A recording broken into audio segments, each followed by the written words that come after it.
Okay, finally here. We're excited to get going.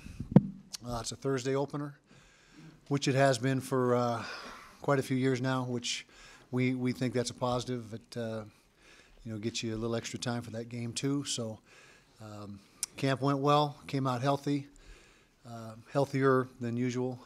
Had a couple setbacks. One major setback was Reggie Porter, lost him for the season, but otherwise it was a productive camp, very positive. Really excited about this new class of recruits. They're going to be, they will make an impact, and we're excited to get them on the field Thursday night and see exactly what we got. We got a good idea based on working against each other, but you never truly know what you got until you line up against an opponent. So we're looking forward to that. So questions? Any true freshmen that you anticipate to absolutely playing on Thursday? Well, there'll be a lot of them that play at least on special teams. Trevon Hobbs and let's see, Kenrick Young, Tavares Williams, Monte Seabrook. Let's see who else, and then in the recruiting class, Devontae Booker, Tim Patrick, the new guys. Timmy was a walk-on, but we just think that we've really helped ourselves. Marcus Williams, Andre Godfrey will play when he's able to. He's not going to be able this week, but we feel like we've got a really good group and really, like I said, excited to watch them play.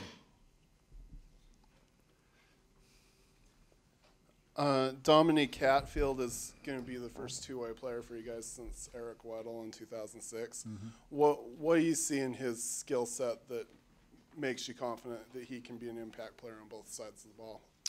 Well, he's been a receiver since he got on campus here. His second year, so he's proven commodity there. Did some good things for us last year as a true freshman, particularly towards the end of the season. Has continued to develop. He was actually the MVP of his league in high school at defensive back, and so he's very experienced there. He had 10 interceptions, I believe it was, his senior year, so it's not new to him. This defensive stuff is not new, and he came to us about midway through camp, maybe a little sooner, and expressed the interest. I think it was about when Reggie went down, because when Reggie went down, that left a little bit of a void there, and so he volunteered to service us, said he'd like to give it a shot, and we started working him in, and it was very apparent from the first rep that he took that he may have a future there. So, and he very, very well may end up there full time down the road. We'll just have to see how things shake out. But he will play both sides of the ball on Thursday. Looking back, Kyle, I see where I think you have to go back to 1943 since you had a season without playing Utah State or BYU. And then I think you have to go back to 1911. Does that seem strange to have your schedule the way it is? Not really. As a coach, you just focus on who's on the schedule and really don't concern yourself with much else. Also, concerning freshmen, have you decided for sure that certain people are going to redshirt? No, that won't be decided for certain until week 4. You have a few weeks into the season before you have to make those determinations set in stone. And so, we have a good idea of some of the guys that will probably be redshirting, but we haven't announced that, haven't even really approached those players yet. Everyone's in the mindset. We tell everyone to be in the mindset that you're playing until proven otherwise, and so that's the way we're operating with that. Kyle, do you know what you're going to do with Thompson yet as far as game time or game playing time? Yeah, he'll play, but there's no set rotation, no set time he'll enter the game. It's just we're going to get him in the game. So whenever that opportunity arises. A lot of big names on the schedule. This obviously not one of them. How do you is it just the season opener for motivation, or how do you keep these guys able to treat Idaho State like they are, any other team? You treat every opponent with respect, and every year, it seems like just about every year you hear of a FCS team, getting an upset, pulling an upset. It's not that uncommon, and so you better be ready to play well and execute and do all those things. And really what we're concerned with this first game is us and making sure that we operate the way that we need to operate, and clean, efficient, good tackling on defense, minimal penalties, take care of the football, all those things that we've been preaching all fall camp need to show up on Thursday night. Is there a particular identity that you're hoping to establish on offense this year? Yeah, I think first of all, tempo would be one of the operative words. We're certainly going to be snapping the ball more quickly than we have in years past. We've got to be more efficient in the throw game. The last few years, we have not come anywhere near the numbers that we need to throw in the football from just about every viewpoint: yards per game, completion percentage, touchdown to interception ratio. I mean, we've got to be much better in that regard. Is it your preference to have an FCS opponent on the schedule each year? I don't know if it's a preference. We've seemed to have had one for the last few years now. There was a stretch there where I don't think we had them for a few years. But the schedule is made by, athletic director, and of course I have input, and they run most of the things past me and want my impressions. But I think that, if you look at the 120 some odd Division I schools, I think most of them are playing an FCS opponent. So I don't know if that answers your question. Kyle, speaking of the FCS and the Big Sky Conference, how much do you miss, or how strange is it not having Jay Hill around now that he's up at Weber State? Jay Hill did a great job for us as special teams coordinator. There's no doubt in my mind he's going to be successful at Weber State. We miss him. Not only special teams, but he was such a versatile position coach. He coached, I think, 3 positions while he was here with us at various times. And so we will miss Jay. And we didn't bring in a special teams coordinator to take his place. I assumed that role and divvied out a lot of the special teams responsibilities. But he's done a great job in that capacity for 10 years essentially, or 9 years, and really. That, I think, was his springboard to become a head coach at Weber State. As far as the special teams coordinating, getting back into that, what have you liked about it or disliked about it? Tell us a little bit about that with you. Liked everything about it. Punt team is really the one thing that I have completely on my plate. We've given Morgan Scally the kickoff coverage team. We've given Taylor Stubblefield the kickoff return team. And Sharif Shaw has the punt return team. Now I assist in each of those as well. But we have what we call a ramrod coach for each of the functions. And Jim Harding is the PAT field goal ramrod coach. And so each function has its lead coach. And then, there's a core of coaches that pretty much coach on every special team. And so, but I've enjoyed it. Love working with Tom Hackett and Andy Phillips. Great guys, hard workers. They handle themselves like professionals, and particularly Andy, he's the leader of that group, and it's been a pleasure to work with those guys. Kalen Clay came in with high hopes. How would you assess his camp, and what's his role going to be this season in terms of special teams on the offensive side of the ball? I think he's progressed. He's not where he needs to be yet. He wasn't with us at all during the summertime, which put him behind mentally and physically when he showed up for camp. You'll see him return some punts on Thursday night. We're probably going to start with Bubba Poole returning punts, but you'll see Kalen get an opportunity. He will also play receiver, the slot receiver position. And so he has come a long ways in the 3.5 weeks that we've had leading up to the first ball game, but not ready to be an every down player yet. We're hoping he works towards that. But on the other hand, Delshawn McClellan, who's playing in front of him, has done a really nice job at the slot position. So if Kalen steps up, that just gives us another weapon. Back in November, when you were at that table talking about Travis Wilson's condition, I don't know how confident you were that you'd ever talk about him starting a game for you ever again in the future. Can you talk about his road to recovery and almost how astonishing it is that he is back? Yeah, well, first of all, we're elated that he's back, obviously.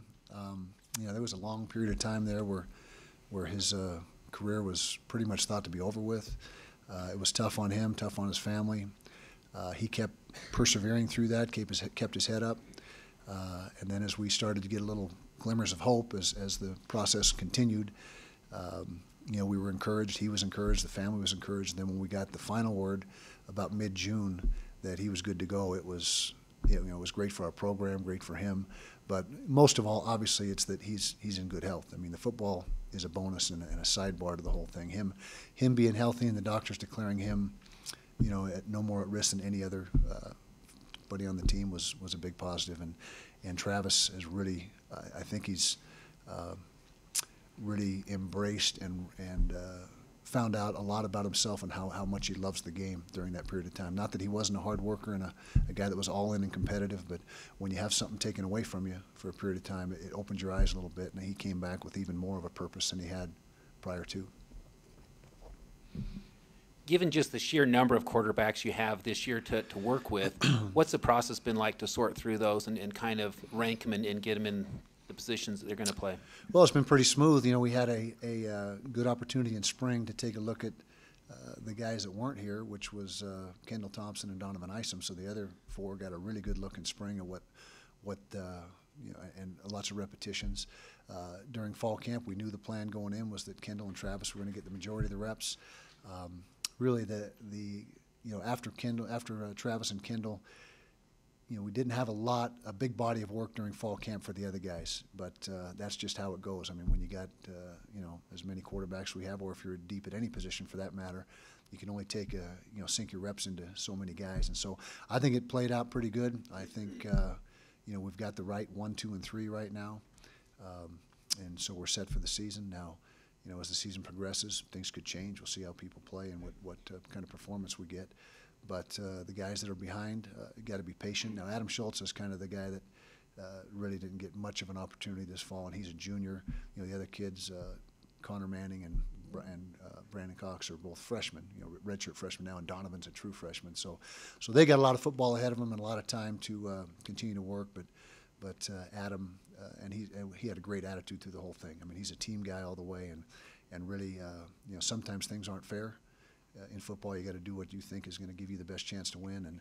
And Adam didn't get many reps at all during fall camp, and he just handled it like a stud. He's just a guy that everyone on the team loves, and so really he's the guy that if you say somebody really may not have gotten a fair shake, it was probably Adam Schultz.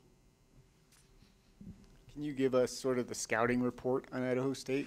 Yeah, a lot of returning starters on offense. I think they return everybody except their receiving core.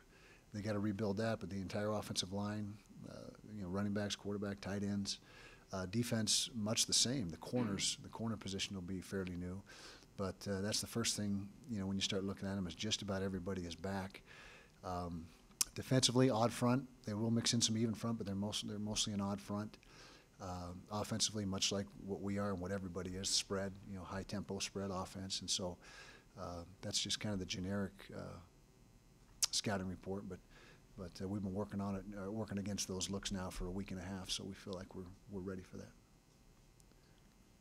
You could have as many as 6 new starters in the game this Thursday. What are you expecting from those guys, and how important is this first game experience going to be for their evaluation? Well, the first game is always important, and usually, the old adage, making your most improvement between game 1 and game 2, that's going to need to happen this year as well. But I thought we had a really good camp, and the guys that we plugged in, Isaac Asiata at right guard, J.J. Dielman at right tackle, really performed well, and they're playing against pretty good people. Our defensive line is pretty talented and pretty deep, so we had a chance to really give them some competition. The backs, with Booker, Bubba's back, but Booker and McCormick are brand new as far as playing time this year. Booker just joined the program in spring, and Troy redshirted last year. Tevin Carter has done a nice job at free safety. He wasn't available in spring. He was injured. He was with us, but not on the field. And so I think all those new guys have really fit in well, not only from a football standpoint, but from a team chemistry standpoint. And looking forward to watching them play. You're a little banged up on defense. Are you concerned about that going into the season, or are you fine there? Well, defensive front, we're good shape. We don't really have anything to be concerned about as far as depth or health. Linebackers, losing those 2 linebackers in spring ball was big. That was a big blow to us, Jacoby Hale and Gianni Paul. Now we should get Gianni back in, before too long, the next couple games. But Jacoby's probably a mid-season return. And that was a position that was a little bit thin anyways as far as just sheer bodies. And so that's probably the biggest concern. In the secondary, losing Reggie Porter was the thing that really was unfortunate for him, for us, for everybody. But I think overall, if you look at the big picture, other than needing to stay healthy at linebacker because there's not a lot of depth there, I think we're in pretty good shape. Kyle, given the fact the last 2 years that you played Big Sky teams, you've outscored them 111-7. Can you learn a lot from this game? I mean, and especially with, the fact that you've got a more up-tempo offense and your defense, can you learn a lot about your team from a game like this, especially if it's lopsided? Without a doubt. I mean, the way you operate, like I said earlier, we're more concerned with how we do things and what we're, concerned about our efficiency on offense, getting on the line of scrimmage, getting the ball snapped, throwing and catching, not dropping the football, not putting it on the ground, tackling on defense. And so there's a lot of things that you learn about your team regardless of who the opponent is. But like I said, we have, anybody that lines up against you, you have respect for them, and we have respect for Idaho State. And so even though the last few games against Big Sky has been a little bit lopsided, you got to go in with the mentality that you got to do what you do well. And it's our first chance to get a look at this. We're opening that present, I guess you could say, that of the 2014 team, and it's important that we do things in I guess clean is probably the word I'd use the most, clean, in a clean fashion from a tackling standpoint, a ball security standpoint, a penalty standpoint, across the board. We want to be clean. All right, and Part B, what are you most excited to open? Is it to see how this offense operates under Dave Christensen, or is that the thing you're most eager to see? That'd be right to towards see? the top of the list. Yeah, that would be up there. Watching the guys, our proven commodities, Nate Orchard, watching him play, Jason Whittingham, Jared Norris, the two inside linebackers, Tevin Carter. He's excited to watch, what he can do in a game situation. Seeing how the offensive line gels together, seeing how they what kind of efficiency they can bring to the table, and the running backs. I'm excited to watch Devontae Booker and Troy, see what they can do as well. It's sort of along the same lines as Dirk said, but when you're playing a team like this, you say a lot of respect for. Is your game plan going in different than if you're playing a Pac-12 opponent, and then does it maybe change according to how the game goes along? Oh yeah, there's different things you do or wouldn't do as per opponent, and not just who you're playing personnel-wise, but scheme. Scheme has a lot to do with that. What kind of things you implement in the game plan? Odd front, even front. What type of base coverages they play? What type of offensive formations? And so there's a lot of game planning that occurs because of scheme, but there's also a lot of game planning for personnel. There's also a lot. You want to be. There's three things we want to be when we game plan. And that's sound, simple, and systematic. And you don't want to overload your guys with a bunch of things to think about. You want them to play fast, so you got to be simple. You got to be sound in everything you do, and systematic, meaning you want to build each week upon what you did the previous week. And so you don't throw out the whole playbook or present the whole playbook in week one. No matter who you're playing, and you build on that throughout the course of the season.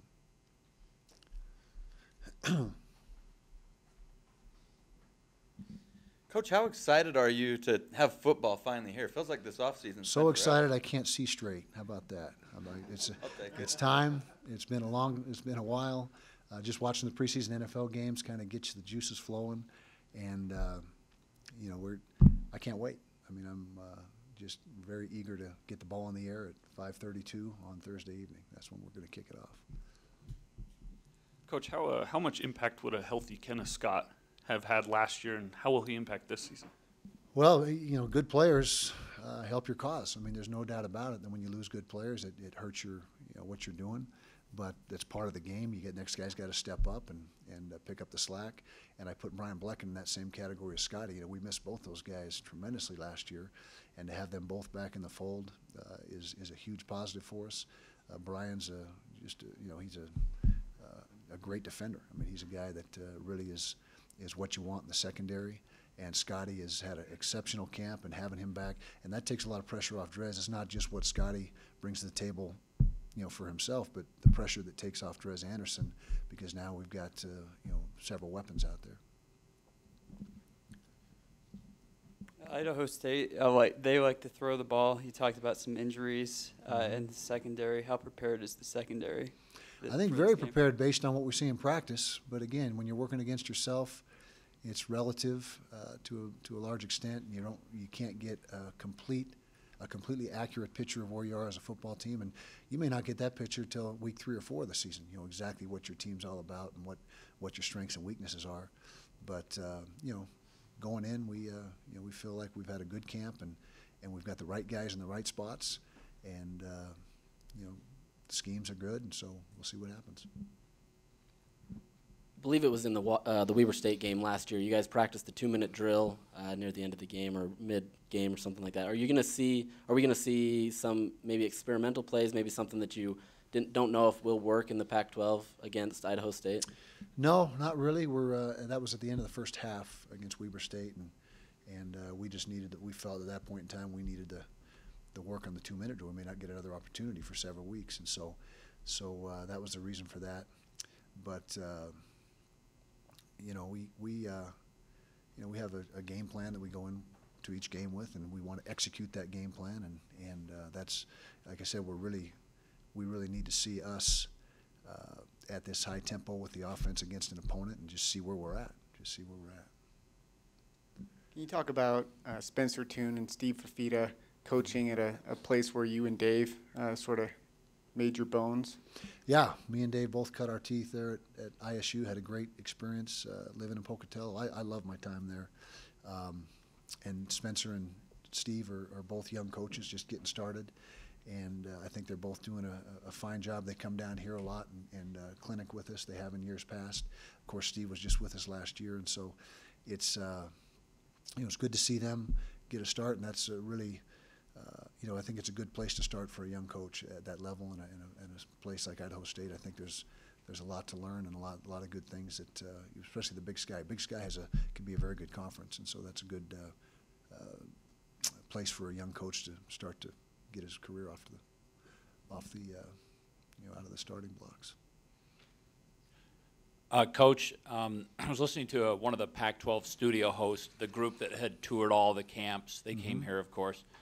And 2 observations that he had made was that they felt that the Utes were the biggest physically in the entire conference. They said possibly the exception of Stanford. And the other comment they made is that your team's speed was markedly faster than a year ago. I don't know what percentage he put on it, but can you speak to those 2 items and what led them to believe that? Yeah, well, that's good to hear. First of all, I guess they have good perspective. They got to see everybody. And sometimes as a coach, and particularly when you're coaching one spot for as long as I've been here, you lose a little bit of perspective of what's out there other than when you play them in an actual game. But it's, we felt last year our matchup against Stanford, we matched up well because of the physicality. We've been a physical team for a lot of years. I don't think that's anything new to us, but it's good to hear the team speed factor because that's something that we know we've been lacking for the last few years, and we've been working hard to get that up to where it needs to be. And so, we have felt that we're a lot faster, but it's good to hear somebody else give you a little bit of confirmation on that. But that's going to be the same focal point going forward. This next recruiting class is to continue to build on that and increase the speed. I don't think you're ever at a point where you say, okay, we're fast enough. You want to continue to get that done, and then also with our linemen, both sides of the line of scrimmage for a lot of years now, we've been very physical, and we've got a lot of guys in the NFL, the next level from those positions to back that up.